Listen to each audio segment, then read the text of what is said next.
I think we can get started. Sounds good. Would you like to introduce yourself, Brad? Sure. My name is Brad Harris, and I'm a senior college counselor here at ESM, joined by my very esteemed colleague, Kat, who is the director of writing here at ESM, and always a pleasure to work with. Thank you. The feeling is mutual. Yeah, we're here today because we're kind of in the thick of college application essays, especially season. And, there's a lot of moving parts. The biggest part maybe being the essays or the biggest unknown. And so we're kind of here to talk about just a really practical way to map out your time so that you are not at the end of the summer and feeling like you have nothing to show for it, or that, school is picking up and all of a sudden you don't have time. So I think our motto is always, work smarter, not harder. And so hopefully what we're going to talk about today will facilitate that. Yeah. Yeah. All right. So, Brad, what essays do we typically deal with? Most people. Yeah. Well, so you started off perfectly. I mean, the college application process involves a lot of moving parts. And because of how busy people tend to be during, most of the school year, summer right now, as Kat mentioned, is really kind of the perfect time to work on essays, because essays are, for many kids, the hardest part of the application, the part that takes the most thought and patience. And time. And so for most students, they're going to have to do a couple of major essays and then a handful of smaller kind of supplemental essays. So that breaks down really for most kids into the common application main essay, which is the personal statement. And Kat and I will go into the mechanics of that more later. And then the UC application, which many students, especially, where we're from in California, focus on as well. There are 4 main essays for the UC application. And then there's a handful of schools that fall out of those 2, big umbrella applications. MIT is one, Georgetown is one, etc. Some schools don't participate in those 2 big umbrella applications, and they'll have some variation on their particular application requirements. But 99% of students and 99% of applications are going to boil down to those 2 main applications and their main essays. So Kat, when we think about primarily, let's start with the common application. Why do you tend to start with the common application personal statement, and how do you approach that with your students? Do a lot of students kind of come to the process knowing what that is, or do you have to back up and review even word length and expectations? How do you begin? I think it is important to, I'll start with the first question. The reason I start with a personal statement is because it is kind of this I don't know, it may be the most intimidating essay. They kind of give you these very general prompts. And so you don't know which direction you're supposed to go in. Am I supposed to be, just answer the question? Am I supposed to get really creative? What am I supposed to do to make them want me at their school? And so starting with that, I think increases students' confidence once they realize that that's the hardest part. And once we do the hardest part, it's kind of downhill from here. I find that students know what the personal statement is. They don't always know the word count. And sometimes they're surprised by the word count, which is 650 words, which seems small to kind of communicate everything about yourself to a college, but it's doable. And I think the thing that we run into the most is students are understandably trying to come at it from a perspective of, okay, how am I the most impressive? How do I put my best foot forward with colleges? Let me kind of name all my activities that are really impressive, or, my grades, or whatever that is. And we actually come at it from a different perspective, as you know, Brad, which is not anecdotal, but quality and personality driven. So I will up top be like, what are 3 things you like about yourself? That, if you were to meet somebody new or or apply to a college that you would really think like, these are my 3 best qualities and I could add to your campus with these qualities. And that takes students aback, honestly, because they're not asked those things in school. So, as we'll get into here, that's where the brainstorming process really comes in, because I think that's where the real legwork comes into play. And Brad, do you have any like tips on brainstorming? Because it is a very general word, like to brainstorm. It just seems like, what am I doing with that? Right. Yeah, I think writing in this very almost creative free form way is inherently difficult and inherently time consuming. It takes thought and iterations, right? You have to work with a counselor or an essay coach to really learn about yourself. And even if you come to this process having something in your life, some event or some passion that you're pretty confident should be the substance of your essay, how you write a story around that, how you connect the dots to your overall growth and your overall application is important and is difficult, right? It is a challenge. And so I think it totally makes sense, Kat, to start there, because as you say, that can be the hardest part for most students. And brainstorming in particular can feel like this blank slate where do you begin? How are we supposed to find out, first of all, if you are lucky enough to be one of the relative minority of kids who I meet who have an idea for a topic. Most kids just have no really clear sense of a topic. Even there, as I say, you have to figure out, well, what is the story? How do we tell a story rather than just describe this thing that happened to me without connecting it to larger, moral or meaning? But if you don't have a sense of what your topic is, then that brainstorming really does come into play.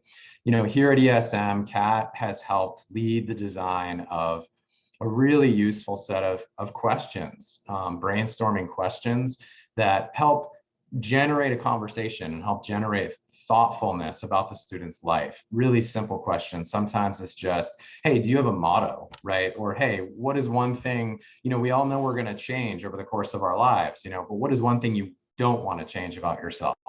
These feel like sometimes superficial, like, where are we going with this? But if you keep going with that process with a mentor or a coach who knows kind of how to pick out those threads and those patterns, and see what actually matters and what really resonates, see what your kind of themes are, then you can start to put together, a structure of a story and a structure of kind of a narrative.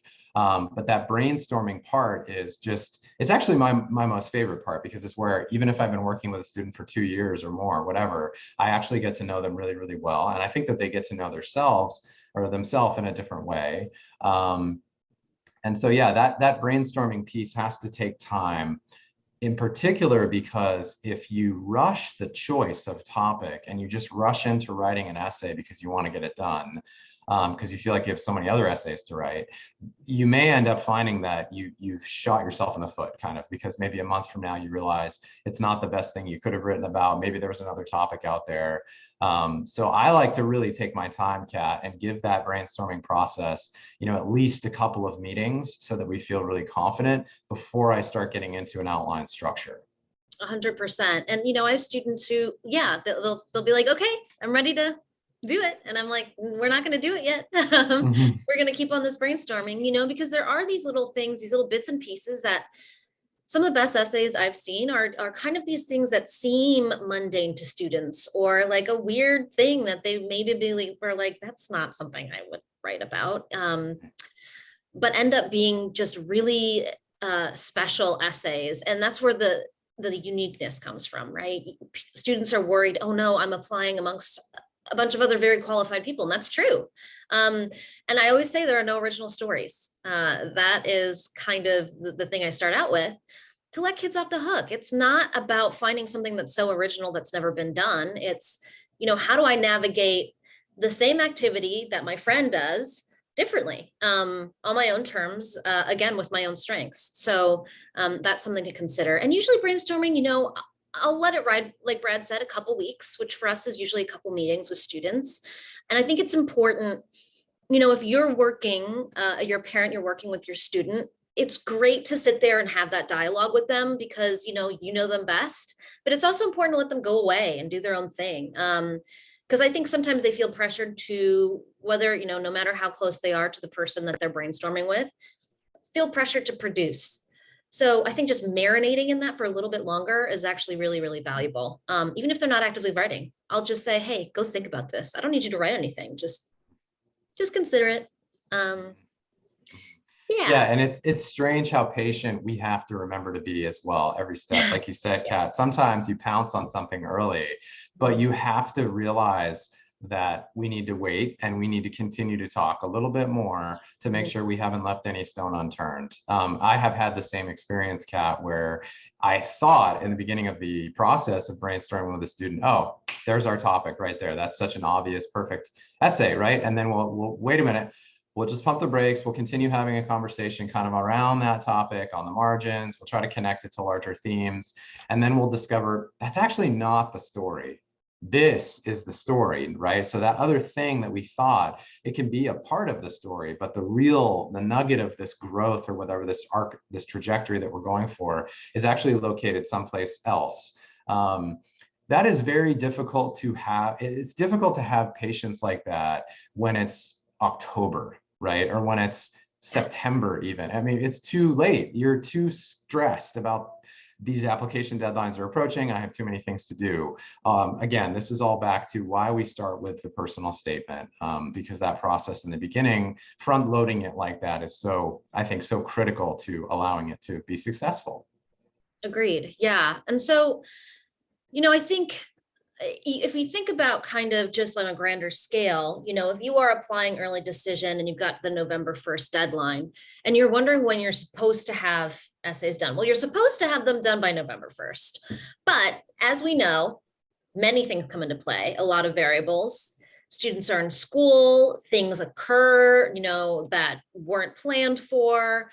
We never want to apply on November 1st because websites have been known to get a little wonky when many students are applying. So you want to leave yourself space to feel good about, hey, I'm not bumping up against the deadline and racing to get it in. I want to be done with it, I don't know, 2 weeks before, a month before, whatever that deadline is, and then work your way backwards in terms of building out your college essay writing map. So I think that is the best way to do it. And I honestly, it's probably going to start falling around now would be the time to start. Yeah, I agree. I think for most kids, when you look at the schedule and you back it up and you figure out, well, how much work do I have and what does my schedule need to be? You back up to around starting in July if you can. I love to start in the beginning of July. I love to target the end of July for being wrapped up with personal statements, but that does vary. Every student's different, and a lot of students do other activities during the summer that you have to kind of work your way around, right? So it's not cookie cutter, but that I agree with Kat. I think depending on when your deadlines are, you can kind of reverse engineer your schedule back to where you have to start. You can't get started too early on the personal statement, in my opinion, unless you have things that are going to happen to you that you think are going to be important, an important part of the story. So, I encounter kids a lot who have great adventures or big job internships, what have you, over the summer before their senior year. And they want to include that material. And sometimes they're a little bit like, well, how can I write about it that it hasn't happened yet? We navigate that, as best we can. Sometimes we put little placeholders in the essay brainstorming part. We know that's going to happen. We're going to wait and get the specifics when it does. Other times we just, we realize we can't wait that long, right? If you have something coming up end of August, we're just going to have to, maybe put that in later if we have time, but let's just press on. So once you have the idea, Kat, and you have a very clear sense of direction for your topic, what's next? Like, where do we go from there?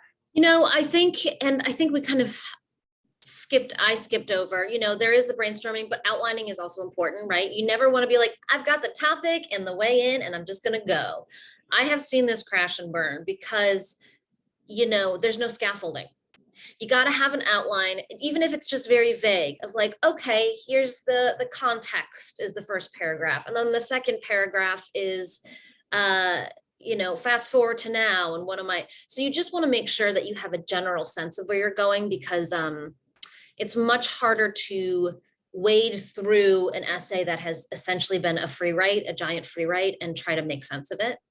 But once I've got that, I'll start drafting. And I think this is the hardest part for students because there is a pressure for the first draft to be the one.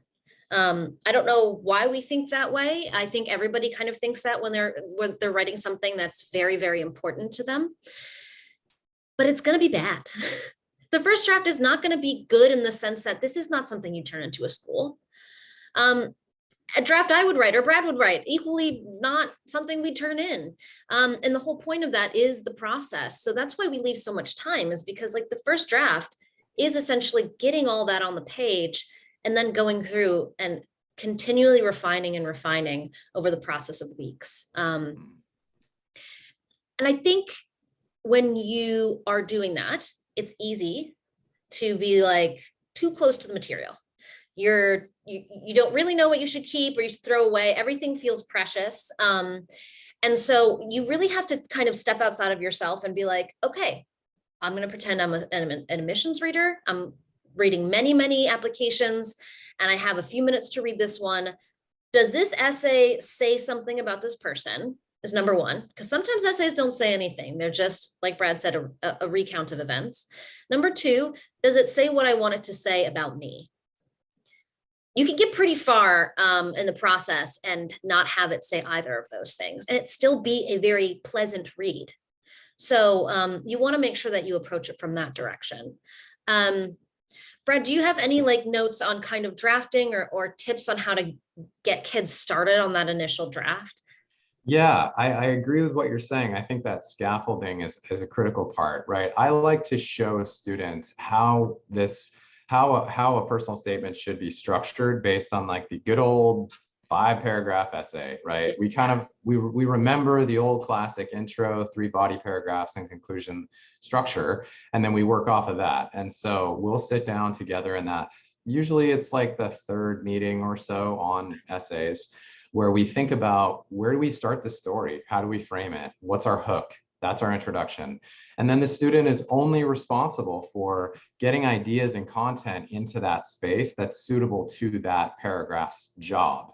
You don't have to word it perfectly, the mechanics, the grammar, none of we're not there yet.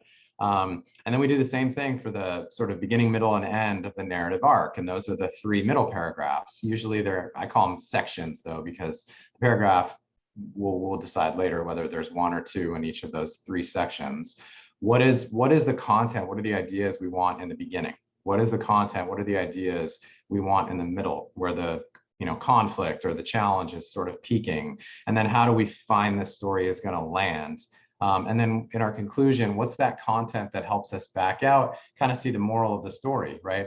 What does it say about you in your future? What does it say beyond the specific story? Let's say for people who never experienced what you just talked about, right? What are the implications? So that part is just, it kind of helps the student nudge closer to a nice narrative, because they're not yet responsible for good writing. They're just responsible for structured ideas. And I think that really helps bridge the gap. And then once that's done, Kat, I think we all go through these drafts of like making sure we tighten up the writing. We are paying attention to the mechanics, the transitions between paragraphs, and things like that. But what I will say is that this process that we're describing here, it's really great practice for all of the essays that come next. The personal statement is so powerful to start with, not only because it's the hardest, but because you go through essentially everything. You have a crash course in all of the kinds of writing that you're going to need to do for the UCs and then for the supplements, in my experience. Do you see the same thing, Kat? Yeah, yes, completely. And the brainstorming is not just for the personal statement. It is so useful to return to that again and again for UCs and supplements. And that's another reason why you should front load the brainstorming and really spend time on it, is because that's the well you're going to keep pulling from as you're writing these other smaller essays. And you're totally right. There is this opening up that happens with writing the personal statement that allows students to step outside of the heavily analytical writing they've been doing in school. And once that kind of gets unlocked, like Brad said, the UCs and the supplements just tend to flow much more easily. So that's another reason we start with personal statement for sure. Yeah, I think the thing that I would always caution against is to not have students sit and ruminate on what the hook is at the top. When they're trying to draft, students get really, really, really just obsessed with the hook. Obviously for good reason, that's the first thing somebody's reading, but you're not going to really come up with that until you yourself have gone through the journey of writing this essay, figuring out what it is, like the meat of what you want to say. If they have a great hook up top, great. But I think to sit and be like, the first sentence has to be perfect, that's where a lot of people just stop. And it can be really crippling from there. Yeah. So I tend to be like, you know what, we're going to kind of skip over that and we'll come back to it when we have a better understanding of where we landed, you know? You can do that with the conclusion as well. It's Yes. very difficult to know what the moral of a story is you haven't written, right? Yeah. So when you're drafting, when you're outlining, I should say, and you're trying to just understand the content that goes in each of those pieces, like Kat said, sometimes the brackets, the front and the beginning and the end, you don't necessarily know until you've got the middle figured out. Which is those three interior sections of how the story starts, where it peaks, and kind of where it lands, and then you kind of understand, how do I introduce this whole thing, and then how do I back away from this whole thing. Now that structure, it just iterates again, right, in the UCs. So whereas the personal statement is 650 words, the UCs are 350 words. You have to do 4 of them, but they're shorter.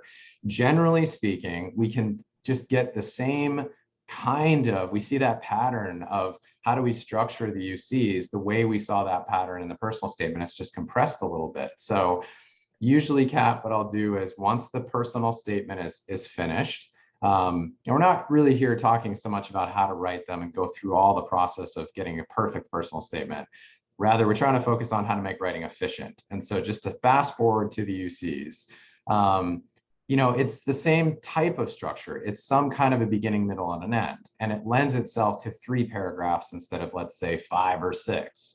But you still have that same sense of like, how do I open this? Right? How do I frame what I'm about to say and grab the reader's attention in the process? And it's very familiar with what you've done in the personal statement. Then the middle paragraph or 2, depending on how it lands, but you get that kind of idea of a middle section being, now we go through the narrative arc of this thing, depending on the prompt that you go with. But it's very familiar with the longer sort of 3 paragraphs or so of the personal statement.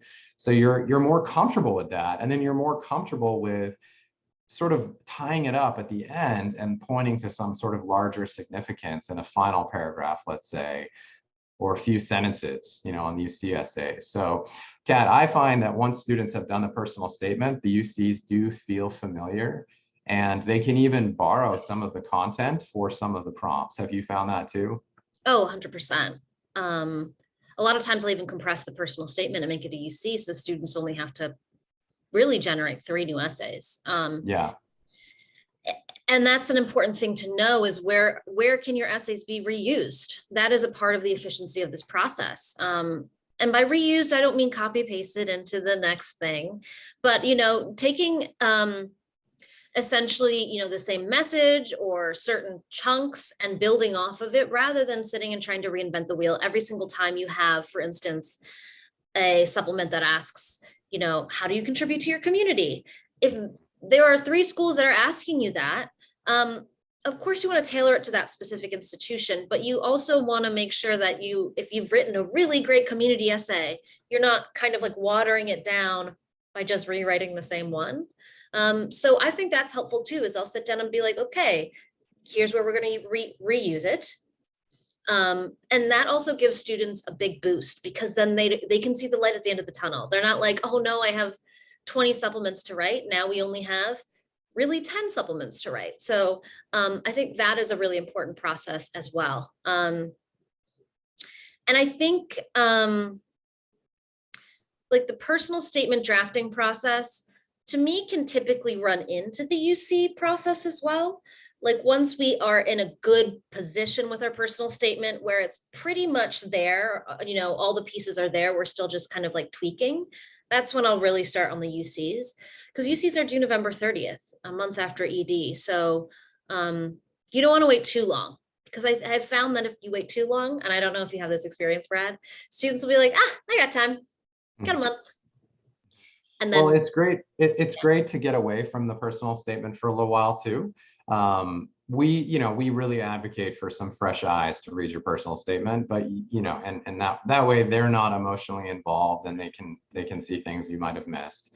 After you've been looking at a word, let alone an essay, over and over and over again for a month or whatever it is, sometimes it starts to lose its meaning and you can't read it anymore. So yeah, I think moving on to the UCs before the personal statement is totally perfect is appropriate, because then you give yourself some time away from it and you can spend some time on some new writing. Okay, so we work our way through the UCs. We feel pretty good about those. Maybe that's a good opportunity to circle back to the personal statement.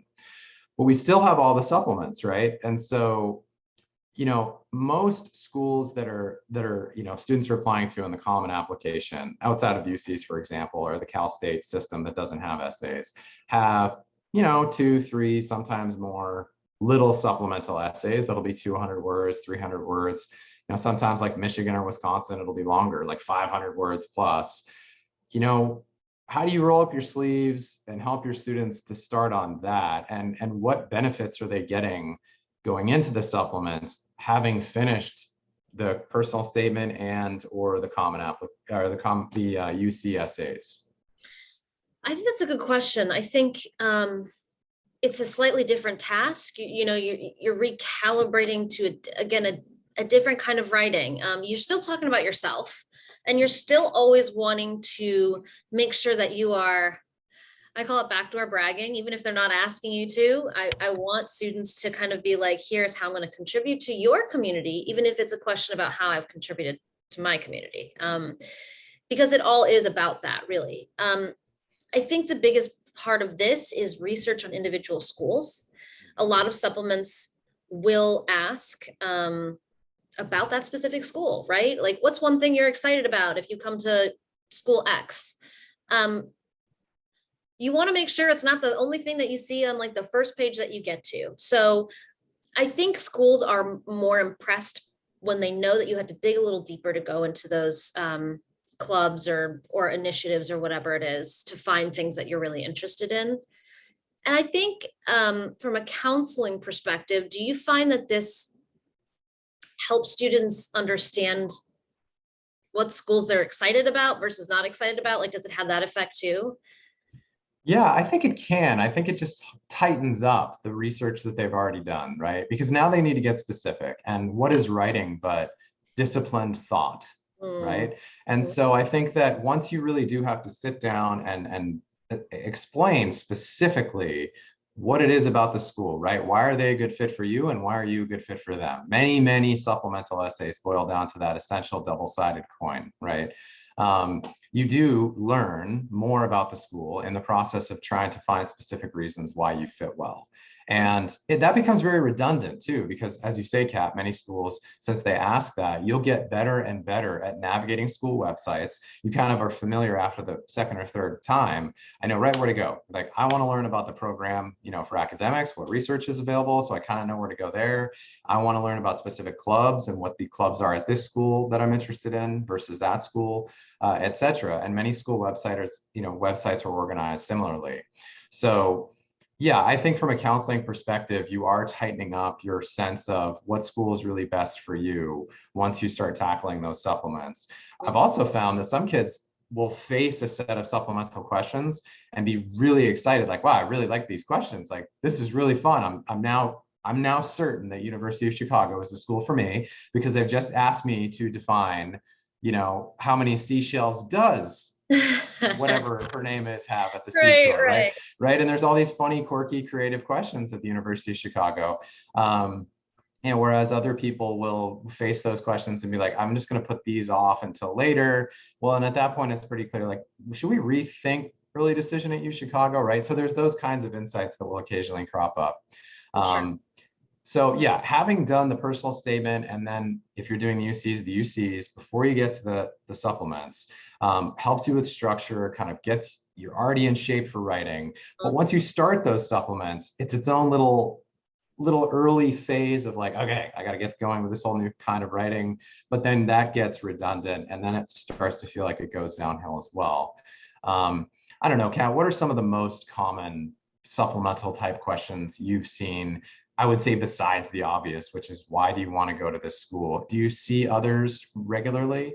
Yeah, I think there is the community question a lot. Tell us something about your community or ways in which you've contributed, or even beyond the why school X, why do you want to join our community? And community is a very specific word, but it can be used in multiple ways. It could be family, it could be friend group, sports team, place you work. So I think allowing that to be more than what it appears to be on the page, I think honestly unlocks a lot for students. I see, your typical kind of major questions. If it's a bigger school and you have to apply to a specific school, you really have to understand what it is you're going into. And sometimes students will look at a course list and be like, I don't want to do any of this. And then that can tell you that maybe that's not the major for you. What else? We do One of, see, yeah, oh, go. sorry, go. Well, I was just going to say, I mean, especially in more recent years, we do see diversity questions a lot. Yeah. Diversity and inclusion is now a priority for schools and university communities, and they want to know how would you contribute to the diversity of the school, right? And I think some students, understand how to answer that. Some students have trouble, knowing how to answer that. But there's always something interesting about, your personality, your identity, the community that you come from. Where that's a piece of you, that's a piece of your special little community culture, your special background, your family values, whatever it is. And so that's a question that we see a lot, and I think that it's really helpful to do something similar to the personal statement brainstorming, which is just take a breath here, let's pause and let's think about an answer that we feel really good about, and let's flesh that out, take our time fleshing that out, because that does come up. There's a whole handful of schools that do want to know about that. And so I think when students are well prepared to answer that question, it can help them. 100%. And I think for the more niche questions, because many schools now have these kind of like fun questions, and sometimes that can actually stress students out because they come at it from the perspective of, oh my gosh, I have to make this cool. I have to have a cool answer. And my charge to them is always, do you actually like this thing? Or are you just saying that because you think it's cool? I can tell that you are saying that because you think it's cool, and that'll come across to the reader. So any of those niche questions, especially like, what historical event would you like to visit? Which actually a good number of schools have now. People will try to think of like, the Constitutional Convention. I'm like, do you care about that? And they're like, no. Let's think about something else, if it's even as simple as like, I'd just like to see, the first grocery store. I don't know. It doesn't have to be, again, this thing of like, how am I impressive? It just has to be, what actually interests me, because that really does come across tonally.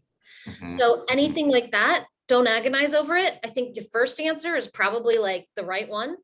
Yeah, and the diversity question, like you're saying, Brad, it can be hard to answer. I think just thinking like, honestly, like, what do I bring to the table? What is different about me? I think is the place to start. Because again, diversity, like community, can mean many things. So not limiting yourself in that capacity. What I would do on kind of like a nuts and bolts level is make sure you pull all the supplements and put it in one document, the questions from every single school, instead of going school by school, because what you're going to run into is, oh, I just answered that one. And now I have to kind of like recalibrate it for here. It's much better to lay it all out, know what you're working with, and be like, okay, I can reuse this here, here, and here, and this one here, here, and here. And that way you know exactly actually how much time you need for each type of essay before you have to turn them in. Yeah, And I that think just that's sets up expectations. Yeah. I think that's really, really good advice. That's actually, like you said, a very nuts and bolts way to make this efficient. So what you'll end up having, most likely, if you're as efficient as we would hope, is you will have essentially one big document, right? And at the very top of that document, you're probably going to have your personal statement. That's the most important essay. You're going to do that one first. Underneath that, you'll probably have your UC essays if you're applying to those UCs. If you're not, then the next thing will be the supplements. You know, Kat, I would say in order of importance, right? So start with the supplement at the school you are most excited about. And, you know, that would be the school you want to apply early decision to if you plan to apply early decision, followed by the supplements to the schools where you're probably applying early action, let's say. But it's the schools that are the most important to you, and then you kind of work your way down from there. And as Kat said, if you do that layout and you include all the prompts so you can kind of see what's coming, it's very easy to predict how can I make this efficient, right? And if you see similar question asked multiple times, you know that the first time you answer it, take your time, because it's going to pay off to be able to reuse that content later. You know, again, Kat's right, don't copy and paste, but you can kind of reverse engineer a similar type of approach or answer or way of answering a question, and then just replace the specifics. Go back to the school's website, make sure you understand what's at that school, the names of those clubs, they're different, right? The name of the program that's different, et cetera. And just make sure you have all of those specifics nicely replaced. And I think if you do something like what we've described, you just kind of chip your way through this, and it starts to feel like you've got momentum going. The hardest part is, you know, done first, and it gets easier as you go. And so hopefully toward the end of, you know, October, you're feeling really confident about the early rounds. You've got most of those done because you did those first. And whatever's left, if it's the UCs, those should be also done by then. And you can just finish off the rest of the supplements before Christmas. Absolutely. And I think for me, as a person who continues to write in my spare time, I think the most efficient way to write is to schedule a time and sit down to write. So many times I've been like, I'm going to wait until I'm inspired. Does that ever happen? Not really. And so I think waiting until you're in the mood it's never going to produce the results you want. It is like any other assignment you've been given in school. You have to grind at it before it is due. That's just the way it goes. And so I think being realistic about what that looks like, if you are a person who can sit down for 2 hours, and that's good because you get to ramp up to the actual writing process, great. If you're a person who sits down and can only really, you know, hammer at it for 30 minutes, that's valuable, or 15 minutes. Set a timer on your phone. You know, it doesn't have to be, we're going to do personal statement stuff 4 hours every day. It's never going to pan out. Everybody's going to be miserable. And I think it just sets up this kind of like, it sets up a road for defeat because you can't meet that expectation that you set for yourself. So be realistic about what you're able to do. And parents, you know, it's hard to get your students to write when they don't want to write. But if you say, hey, I'll sit here and do this, I'm going to work on my work, you work on your work. Or I don't know, sometimes a reward is nice of like, hey, we're going to go out to a really great dinner after this. You know, if we just sit here and chip away at this, I think it is just about like leaving space to breathe, but also not leaving so much space that it just becomes this ancillary activity. And then there's the mad dash at the end. It's just not fun. Yeah, and if it helps, you could experiment with when you sit down to write, right, during the day. Obviously, do whatever works best for you. But I personally have discovered over time, I can't write at all after like 5 o'clock p.m. I just can't. My brain is not there. So I have to get up early and try to do my best writing or my best editing first thing in the morning, when my brain is fresh and I have a little creativity. But everybody's different. So I agree, try to find a regular schedule, little bits every day, but that schedule might be different depending on who you are and when you think most clearly and you have most inspiration.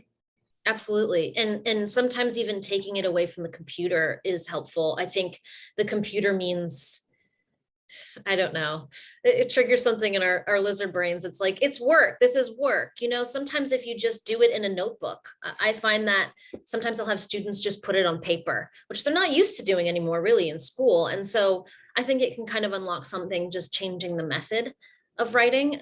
It takes the pressure off because they can't delete. They just have to keep writing. There are just little tactics like that that differ from student to student, and there's no right or wrong. It's just a matter of like, hey, what's the path of least resistance for me? And I think follow that path and you'll be good. Well, it's always fun talking essays with you, Kat. I always learn a little something.